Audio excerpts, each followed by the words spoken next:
And I think that a lot of folks, candidly, just because like they're not used to either our model or what technology can do today, they don't realize, which is changing. They still view software as a cost center. And ultimately, the tools that we're seeing and the applications that we are pushing to the industry, a lot of our customers view as a competitive advantage. Good morning, Gordon. So where are you calling in from today?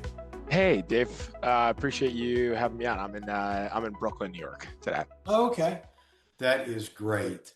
So I must say, I know a lot of folks in the scrap metal industry, service providers, yard operators, brokers, but you seem to have a particularly unique background. So why don't you kind of tell the story from the time you graduated college? Sounds like you spent some time in investment banking in New York. And what caused you to have this epiphany that you wanted to go provide software in the scrap metal industry? Yeah, no, of course, it's worth an explanation because looking at my background on paper, from finance to scrap software doesn't make much sense. So, yeah, started my career in financial services, spent a few years in investment banking at Goldman Sachs, and then moved into private equity investing, but all of that centered on natural resources, broadly speaking, but specifically the metals industry. So spent a lot of Okay. time up and down the value chain.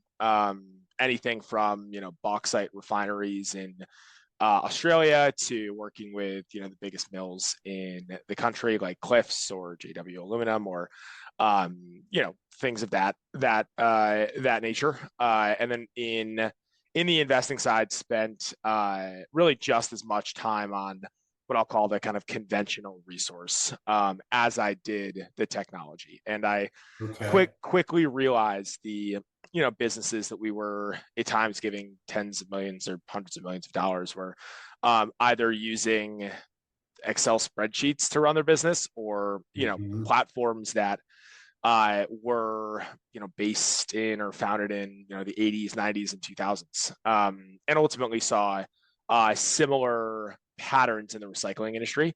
And by no means is using a system like that wrong by definition or inherently, Mhm. but ultimately saw a massive opportunity to uh, bring an industry that is deceptively huge that no one really pays attention to outside of the Mhm. folks Mhm. in the industry, and folks who, I mean, we saw it when we started in 2020, who are quite literally essential workers, bringing that technology to them. And it's been an awesome 6 years. It's been very exciting. I think that what we wanted to do, clearly the market has responded well, which I'm sure we will get into. And what's really exciting for me is not only working with the folks in this industry on a day in and day out basis, and I can talk to kind of my relationship to the industry and kind of general thoughts, but also specifically as technology has not really progressed linearly over the last couple of years, but obviously had some step changes with AI being able to innovate alongside this industry and partner with our customers to bring those step changes to an industry like this has been Okay. super exciting. No, well, thank you for that background recap. So let's talk about the founding of the company. So where did the name come from? Green Spark. Yeah, great question. I unfortunately can't take credit for it. That has to be my co-founder. But we wanted to, uh, we wanted to pay respect to where the industry came from. In addition to one of the overlooked elements of the industry, at least from a public perception perspective. So green in and of itself is a call to this is the sustainability of the Hmm. industry. Again, I think that metal recycling is done, especially around the work that Remus has done a great job over the last couple of years with let's say public perception, and really Hmm. educating folks on not only the importance of this industry but the benefits of the industry from an environmental perspective. Hence the green. Hmm. And Spark actually comes from something that folks used to do without, XRF analyzers or without technology. And the irony is not lost on me. So, Okay. 50, 60, 70 years ago, and still obviously doable today. When you spark different types of metals, the color of the spark Ah, actually denotes the grade or the quality. So, a yellow ah, spark versus a red spark. So again, we wanted to again kind of combine the importance of the industry with kind of a callback to what folks used to do without all of this new technology. okay. Now, well, thank you. I was really curious about the name, and that makes a lot of sense. It's both looking kind of at the future and still remembering the past of the industry. I like that. So, you and your co-founder, did y'all bootstrap this, or did you tap into some of your investment banking contacts and raise money? Yeah. So we started that way and quickly realized to do what we wanted to do at the pace that we wanted to do it would require outside capital.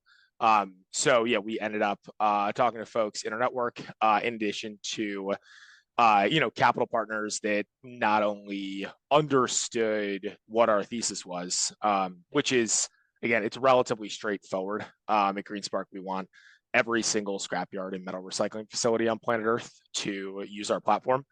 It's not necessarily easy, but it is Sure. straightforward. Um, and we realized the kind of pace that we wanted to move, and candidly, given what customers are used to in this industry, i.e., one platform that spans a large part of their business, in addition to the dynamics in the industry, which is us against, folks who have been here for 20, 25, 30 years who have Mhm. kind of blazed the trail for folks like us. We realized to, kind of close that gap. We wanted to partner with folks with the capital to scale the team and scale the product relatively quickly. Okay. Yeah, that makes sense. So and I don't want to get too technical, but I do want to get technical enough for this to kind of make sense. So Yep. what was kind of the differentiator or the different approach you were taking? I mean, I'm guessing you're cloud-based instead of on premise. Is that a safe assumption?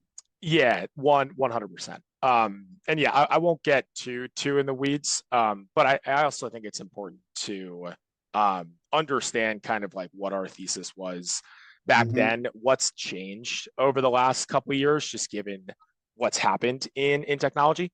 So yeah, I think from the jump, there are a couple just clear reasons why we felt good about the idea so far.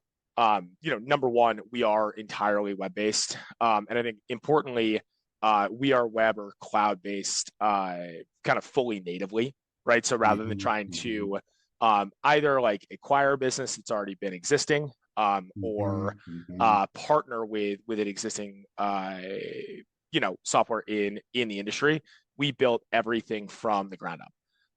It's entirely cloud based, and I think that outside of the benefits just to this industry, really what we've seen resonate is one, the mobility of a platform like this. So the way that we kind of describe it is every single time you touch the material, it costs you money. So if you Hmm. can distribute technology and bring it closer to the material, things like scanning licenses right from your phone, things like mobile grading and inspection, things like fully cloud-based driver apps. You're able to cut Okay. down on those costs because you're actually bringing technology to the material, not the other way around. Number two is integrations. Increasingly, which to zoom out a little bit is certainly not true, 2 decades ago, but was true, five or 10 years ago. Increasingly, customers like ours don't have the overhead to have a full blown IT team, to have developers on staff, and you're Hmm. left with a bunch of either one system that can't do everything perfectly. So Hmm. you have one system Hmm. that either does stuff, you know, kind of well, or you have a bunch of these disconnected systems Yeah. that we kind of call it like this latent integration tax, right? It's Okay. not something that kind of like hits you over the head, but when you have four or five or six systems, you have folks spending hours a day reconciling data between those two systems, making sure that you can Yeah. get information from one to the other. And from day one, GreenSpark was really built as the modern connector in the industry. And again, back to our thesis, getting in every single scrapyard in the world, we want to focus on what this industry needs, and we want that focus to be super narrow. And if someone does something better than us, we just want to integrate with it, right? So whether Okay. it's native integrations with ERPs like QuickBooks and NetSuite and Microsoft Dynamics, or CRMs like HubSpot and Salesforce, or even I don't know, things like Google Maps, right, which kind of auto Hmm. completes address and powers live navigation directly in the driver app. Um, I'd say folks are using more technology, generally speaking, versus less. And Mhm. what we want to do is make sure that all of those systems can push and pull in the right places together, versus either having our end customer do it or having our end customer require resources um, to connect those systems manually.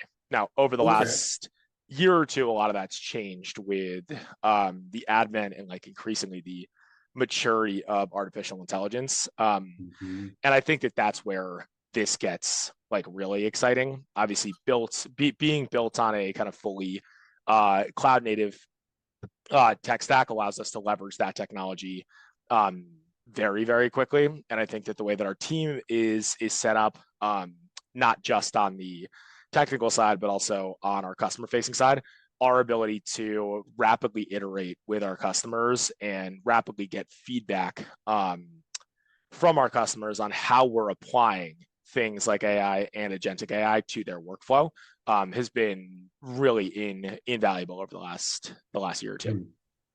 Well, that is, boy, I've got a bunch of questions. So that's great on the native interoperability or interconnectivity with other apps.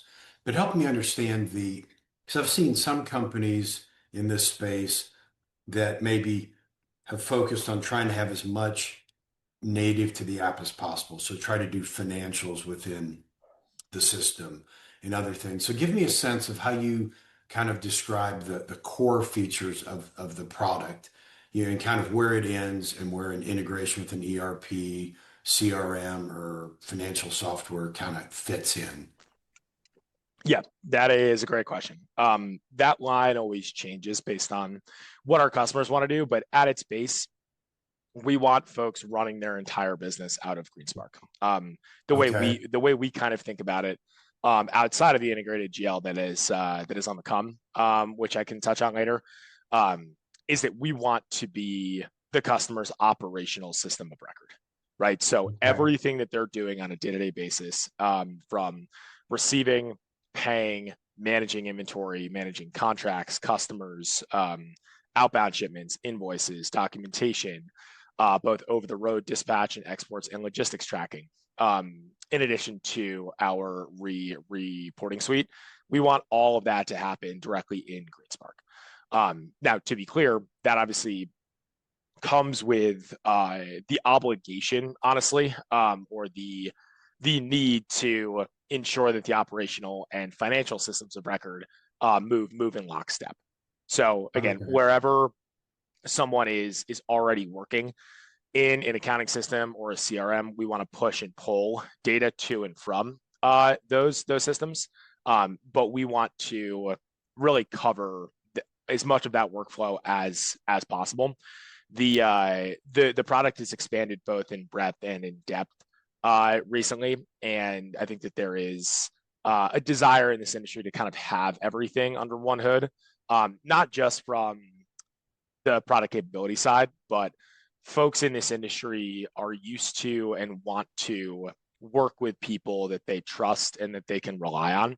And I think a really important part of anyone, especially as like a relative outsider, like either our business or me personally, I think it's the obligation of any vendor in this industry to emulate how the industry operates.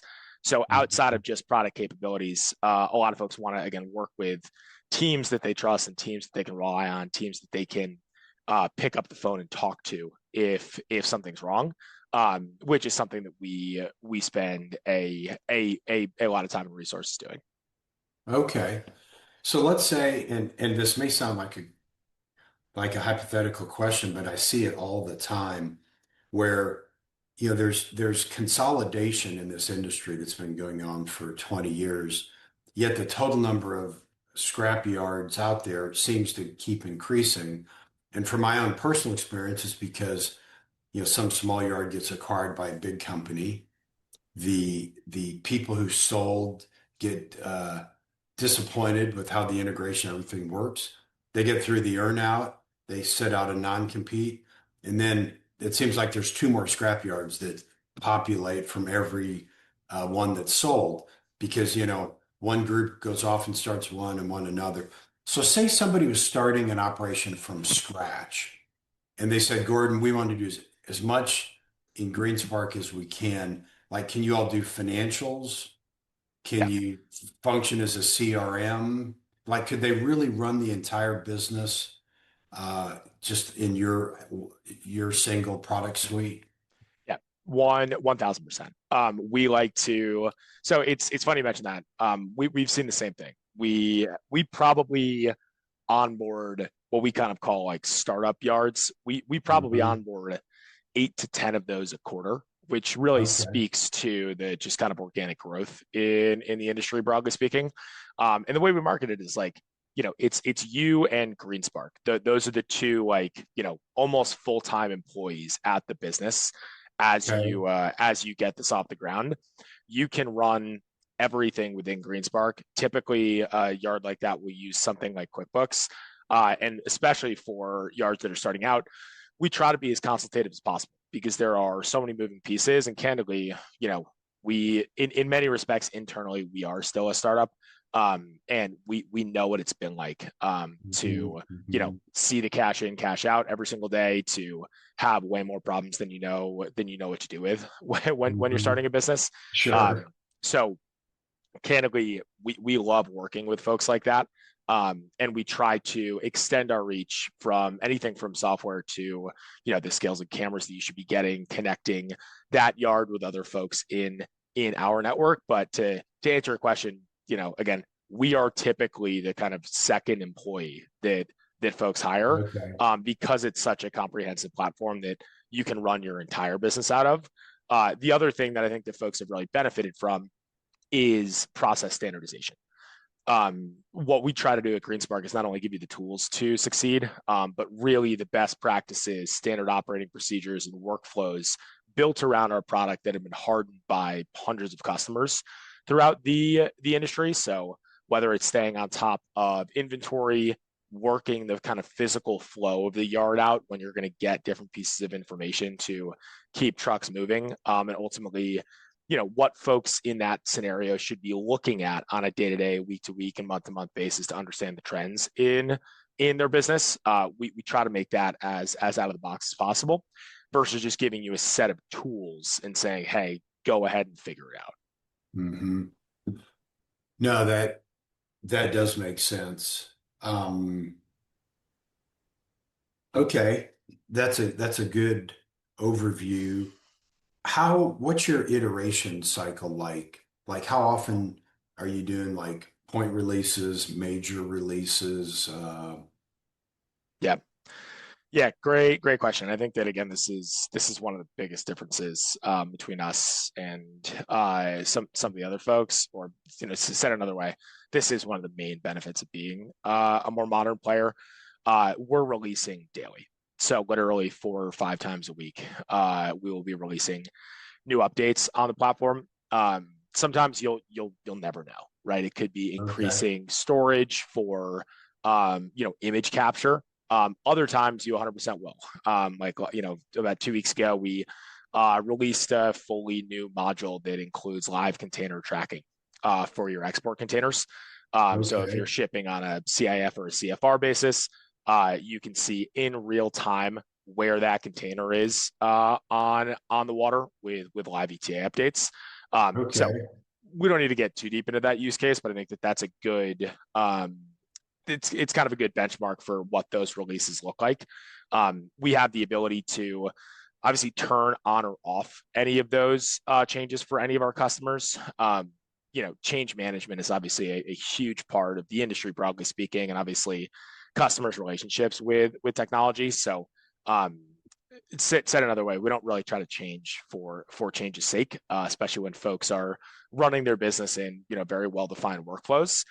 So we're really big on communication up front, for what's going to change, if anything is going to change, and we have a really robust kind of early access period where we'll work with in that example, we'll identify folks who are already shipping on a CIF or CFR basis, Mhm. trial that live container tracking, let's say, with 20 or 30 folks beforehand before we roll it out to the rest of the group. So we like to push updates quickly, get feedback early, and then ultimately give the users or our customers the agency to opt in or opt out based on what's most important to them. No, I can really appreciate that update frequency. I've been for about 5 years, uh, an owner of one Tesla or another. And one of the things I really appreciate is the frequent software updates. I've also owned Rivians, and they also are very good. But when you compare that to the legacy automakers that just can't do the most basic over-the-air update, you have to bring your car into the dealership. And so I can appreciate the benefit of that rapid iteration. Um, so talk to me about customer support. Um, like what kind of metric and process do you all have? Like if a customer has an issue, how do you triage kind of the importance of it? How do you escalate it? What's kind of the metrics you use for response times? Just whatever you're comfortable discussing. Yeah, no, that is a great question. I'd say a couple things. As I mentioned, vendors in this industry need to emulate how the industry operates, and people operate in different ways. Some folks want to figure something out themselves, so we have a really robust kind of help center within GreenSpark that has over 120 articles on how the product works. That's paired with a full online academy, so we like to get ahead of any support questions by giving folks the tools they need to succeed and equip them with as much information as possible. That said, whether something goes wrong or whether they need to talk to someone, we want to create every channel available. So whether it's phone, email, or our in-app messenger, some folks don't want to speak to someone, some folks do. Uh-huh. Sure. So we want to make sure that we're really kind of meeting our customers where they are, depending on what they are used to.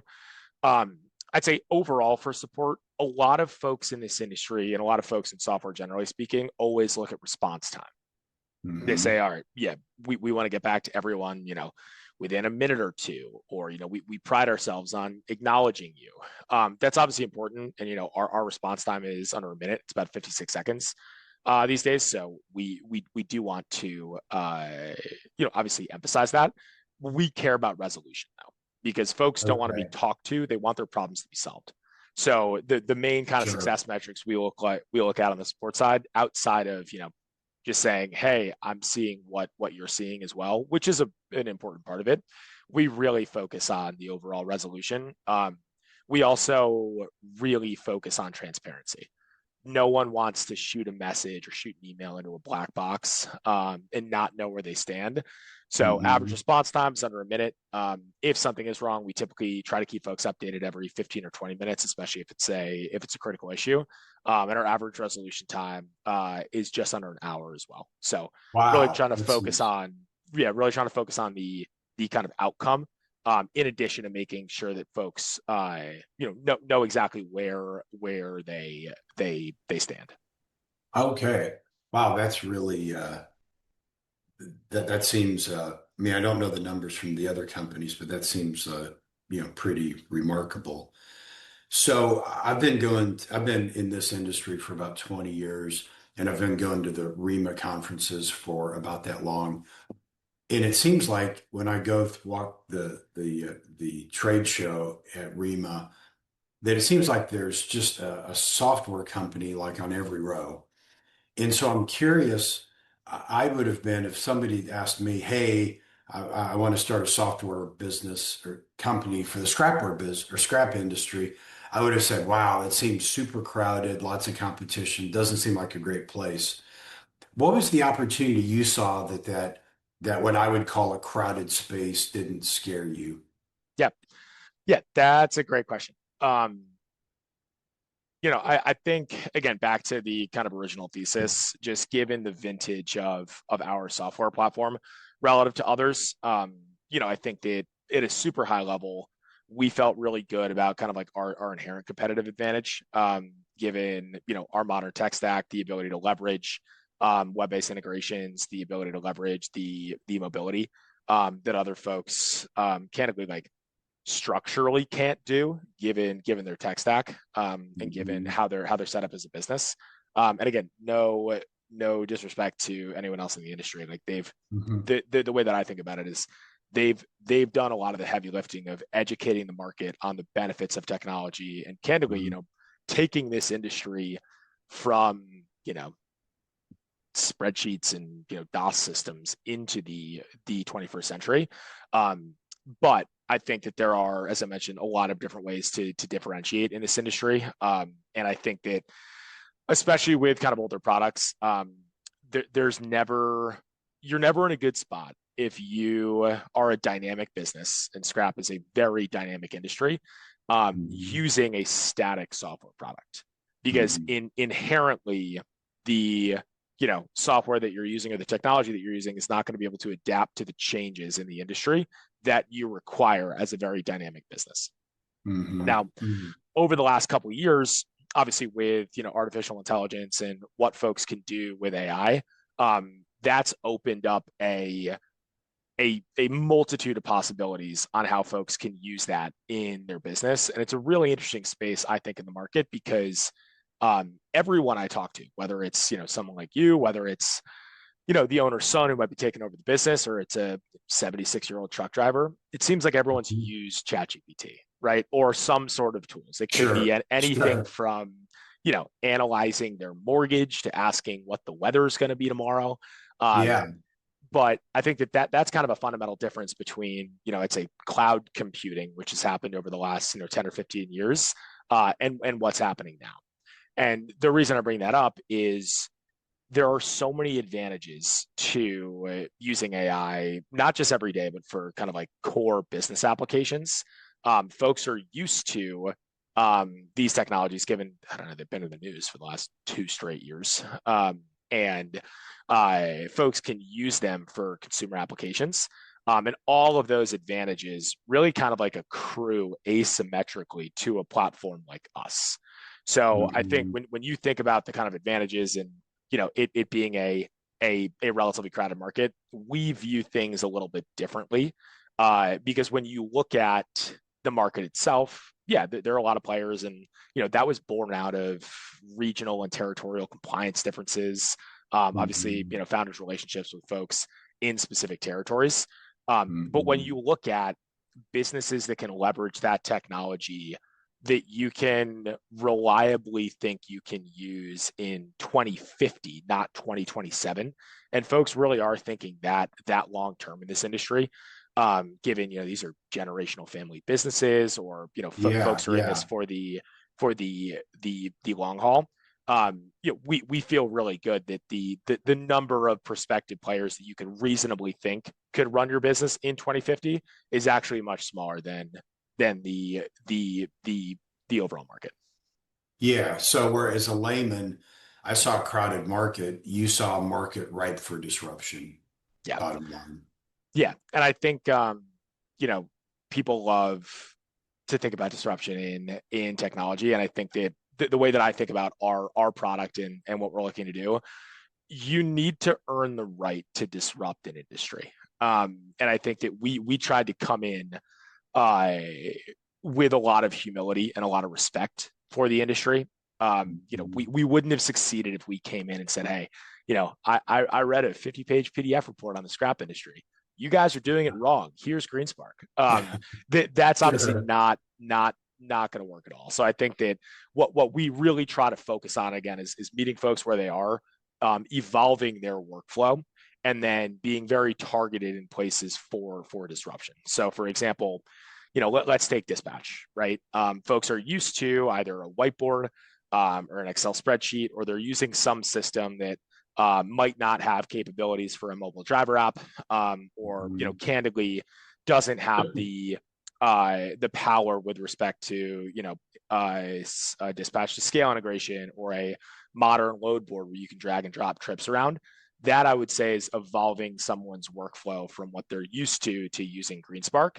Um, by the same token, our dispatch AI agent actually integrates directly with folks' emails and phone systems to collect that information and autonomously create tickets on users' behalfs. That all they need to do is approve, modify, or reject that dispatch request. Um, that's what I would say is something that is disruptive to that yard in a very positive sense. But Mhm. I think that understanding where to evolve versus where to disrupt, given what the industry is used to, is a really important part of the story as well. Okay. No, that is very helpful. And it looks like you have a milestone occurring next month. Is it your 5-year anniversary? It is my 5 year anniversary. So yeah, Okay. it's yeah. Sorry, go ahead. Uh, so I'm just curious, how's it gone? Have you been able to get even one customer? How's the thesis worked out for you? Yeah, still waiting on number one. No, kidding, kidding. Yeah, so as I mentioned, like a lot of work's gone in, and the market's responded. I'd say very very well so far. We're in over 900 locations right now, primarily in North America, but also internationally, with yards of every shape and size. So we work with folks who are doing 50 or 60 transactions a day on the retail side, up to anything from 400 to 500. We have folks who are buying specifically from dealers. We have folks who have both demo and scrap operations. We have folks who have Mhm. 35 locations up and down the eastern seaboard. So um, you know it's a really fun position to be in, to have access to the feedback that we have in terms of what direction to take the product. And our focus is in the overall business is to continue scaling, both with larger customers, providing the best experience for some of our single location operations, and then moving internationally. And I think that um, again, keeping a really really narrow focus just on metal recycling, and specifically just on the tools that this industry needs, and being able to leverage the integrations to again partner with best in class accounting softwares, best in class route optimization, best in class CRMs, has allowed us to keep that really really narrow focus and serve this industry on what they specifically need, not more generalizable uh, parts of the technology stack. Okay. No, that sounds great. So what was the question I was going to ask you? Oh, so I know when you shared your business plan with your investors, I mean, every business plan always shows the same hockey stick growth, right? Especially in Yeah, technology. But your growth rate seems pretty impressive. How close did it come to your projections? Was it close? Were you behind? Or are you actually ahead? How's that worked out? yeah. No, it's a great question. And we try to stay away from hockey stick growth like that, because what we want to do is again, we want to grow sustainably in this industry, and we want to make sure that again we're going to be here for the next 4 decades, not the next 4 years. In terms of like overall projections, I mean, we obviously race to that kind of $1 million revenue mark relatively quickly. Have been able to triple that 2 years ago, and then double that last year. And I think that it's come from the reception we've gotten in the market. It's also come from our ability to scale the team to support that. So whether it's on the engineering side or on the Mhm. post sale side, I think that there's a bit of a misnomer in folks' perception of software companies, specifically when it comes to companies with outside investment, that people only care about growth. Growth is obviously an Sure. important part of the story. Hopefully, everyone that listens to this wants to grow their business. But ultimately, you know, the software business model breaks if we have a customer for a year, right? There are high customer acquisition costs in terms of like sales and setting up environments, setting up instances. And ultimately, like our model only works if we have folks for 10, 20, 30 years. And what we try to do is, create customers for life very, very early on in the overall cycle. So said another way, we wouldn't have been able to achieve the growth that we are achieving if our retention wasn't Mhm. as high, if not higher, than our kind of new business growth. And it's something that Sure. we pride ourselves on because ultimately, you know, our customers are the lifeblood of this business. And the only no one really wants to switch software because it's kind of Yeah. it's kind of a pain in the butt. But what we try to do is again keep those customers for life so that we can grow sustainably rather than continuing to fill a like leaky bucket, so to Yeah. speak. No, that's one of the things I really love about the scrap metal industry. There's two th as somebody who's serving that industry like you are and I am, is one that the industry tends to be uh, incredibly relationship driven. And your reputation is everything in this industry because there's like 2 degrees of separation between every person, at least in the US scrap metal space. It's like 2 degrees of separation. And the relationships people have last decades. I have clients, and I'm sure you do too, where the grandson is buying and selling from the grandson of another company where they've been doing business together for 70 years. Yeah. And I was in a client's office early on, and this guy said, "Hey, I need to take this call." And he just did a deal to sell like $1 million scrap load to Yep. somebody. And it was just on the phone call. I'm like, "Oh, do you need a moment to like document that? Do you need to, get the contract out?" And he's like, "No, like it's done." I'm like, "Well, don't you need like payment?" Because literally he was like going to Yeah. ship the product like 5 minutes later. He might have called somebody and said, "Hey, ship such and such to so and so." I'm like, "Well, what do you mean? Like you don't have a contract, you don't have a PO, you didn't get payment up front. I mean, how do you know you're going to get paid?" And they're like, "Yeah, because I've been doing business with him for 30 years and he's reputable and he wouldn't do that. And if he did screw me, he'd be done in the scrap business because I just tell Yeah. everybody I know." So I really appreciate that because I've found that if you're a reputable, long-term thinking company, it's actually easier to get traction in this kind of industry than a business that's not that way. And they all seem to think long term, like you said, multi-generational. The relationships last decades. Um, so yeah. So speak a bit more to that from what you've seen as far as the importance of Yeah. the relationships and reputation. Yeah, 100%. I mean, I think back to the point about kind of getting blackballed. We always joke, um, a happy customer tells, I don't know, maybe three people. Like if we're Uh, lucky, pissed off customer tells about 100. So, yeah, yeah, I by the same token though, um, I always joke with my sales reps, like I don't care how good you are at selling GreenSpark. If David, you owned a yard and you were excited about GreenSpark, you're going to be our best sales rep. So yeah, again, back to the retention story. It's a double-edged sword, right? Because obviously their reputation is very important in this industry.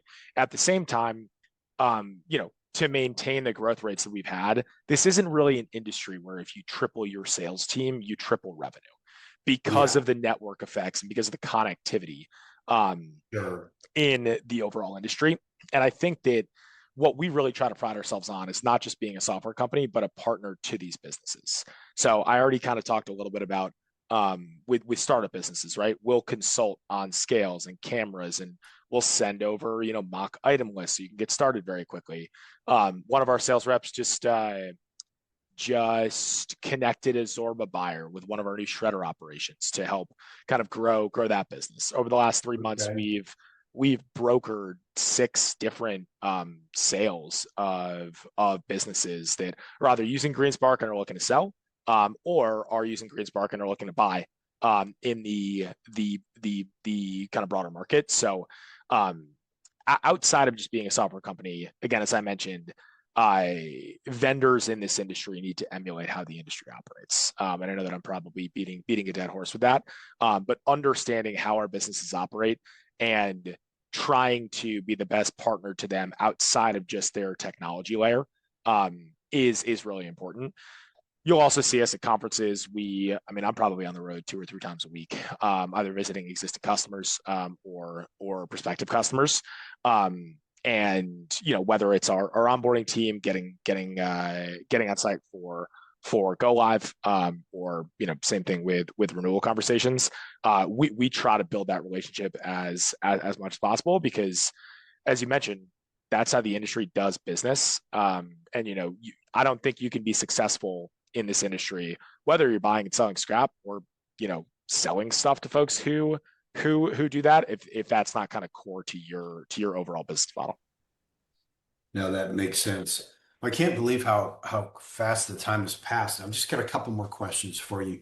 Yep. One is share some things that your clients have told you about, like why they've been really happy with the software, happy they implemented. Like, what are the kinds of things they say to you? Is it that we really appreciate that your salesman took me out for drinks, 3 different times? Is it what are the things they tell you that they just really appreciate about your company?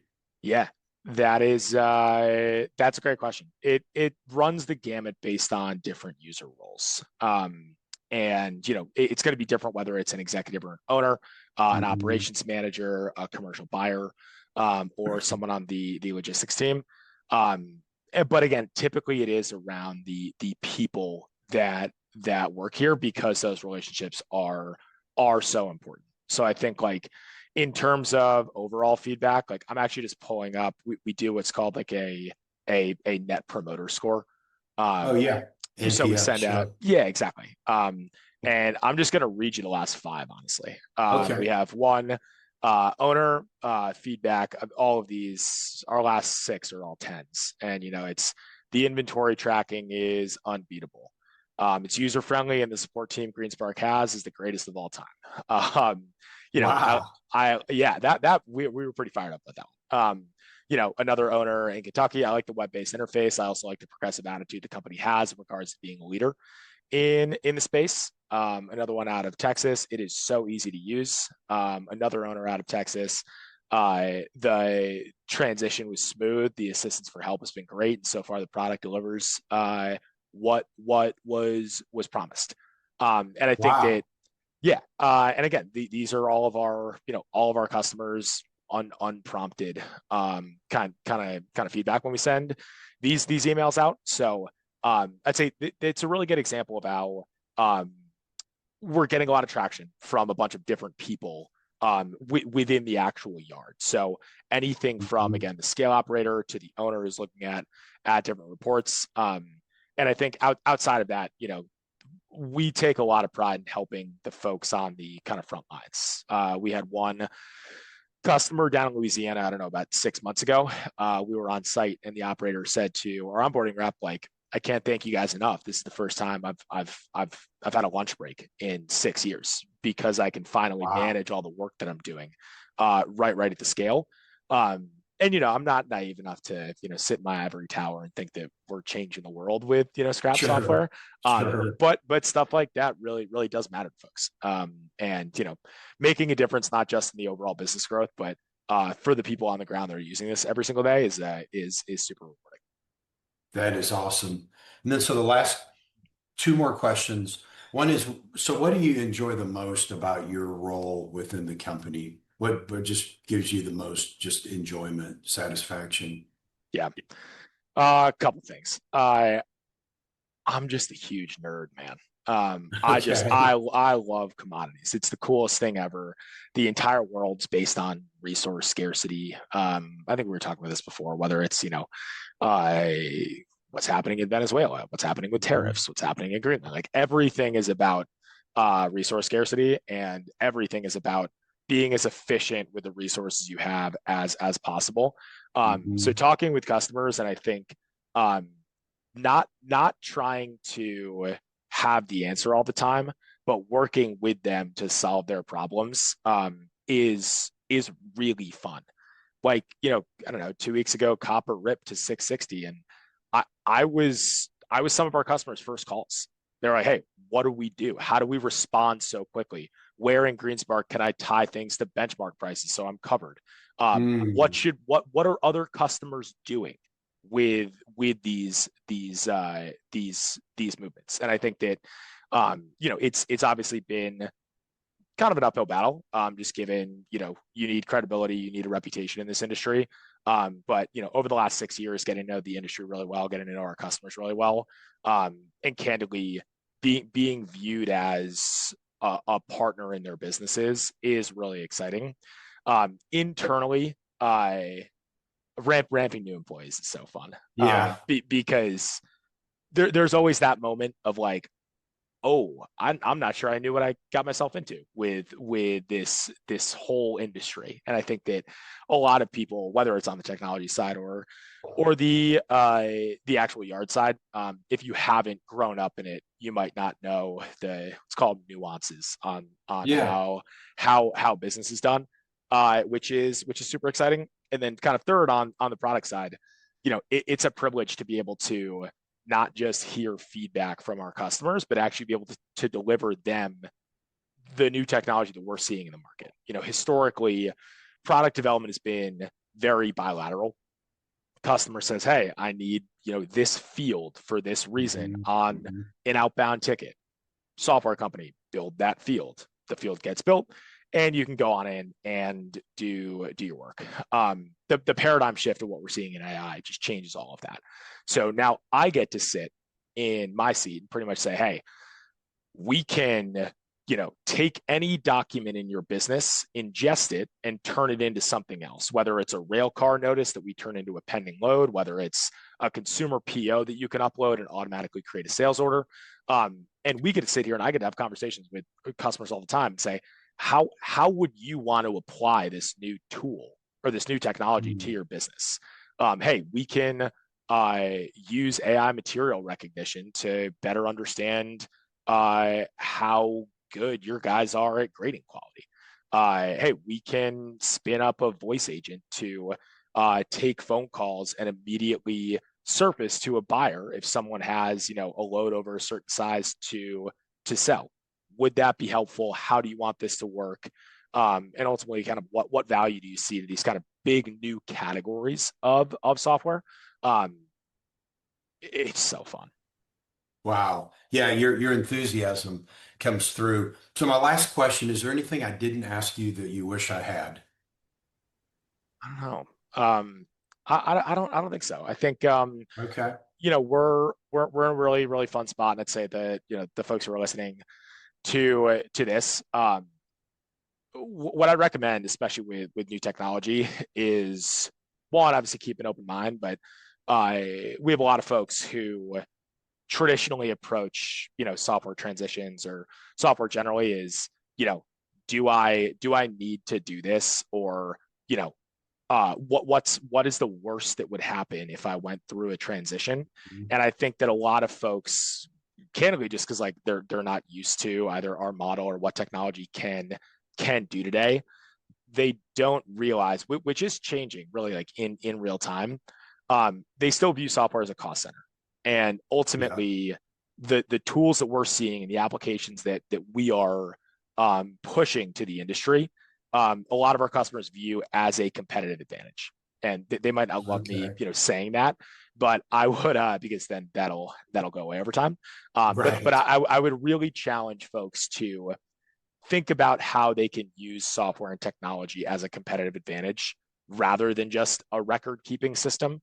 And Mhm. ultimately, how they want their business to run, not just today, but in 2030, 2040, 2050. And really challenge themselves to think, whether or not the systems that they're surrounded with can support that. And I think that when folks apply, that that framework, and then take a look at businesses like ours, it becomes a decision that is not super difficult. Well, I think with that, I think that's a good stopping point. Gordon Driscoll of Green Spark Software, thank you so much for coming on the podcast. Just a really lot of great information, and I know our listeners are going to enjoy it. Awesome. There we have it, another great episode. Thanks for listening in. If you want to continue the conversation, go to icdiscshow.com. That's ic-discshow.com. And we have additional information on the podcast, archived episodes, as well as a button to be a guest. So if you'd like to be a guest, go select that and fill out the information, and we'd love to have you on the show. So that's it. We'll be back next time with another episode of the IC Disc Show.